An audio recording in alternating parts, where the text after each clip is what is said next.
lekin men aytgandek sizga hech kim aytmaydi. Ishoning. Birov uchun g'oyibdan duo qilish tez o'tadi.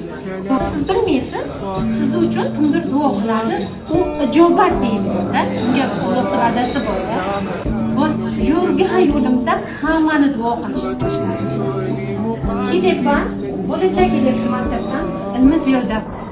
Bir chizdan duo qiling-da, keyin uni borku mana shu qizni duo qilayotganingizda, bolachani duo qilayotgan, qariyani sog' bo'lsa-da, o'sha duoingiz 100% unga ijobat qiladi. Yana nima bo'ladi bilasizmi? Farishtalar aytadi, senga yamiz. Senga yamiz. Bu 100% ushaladi.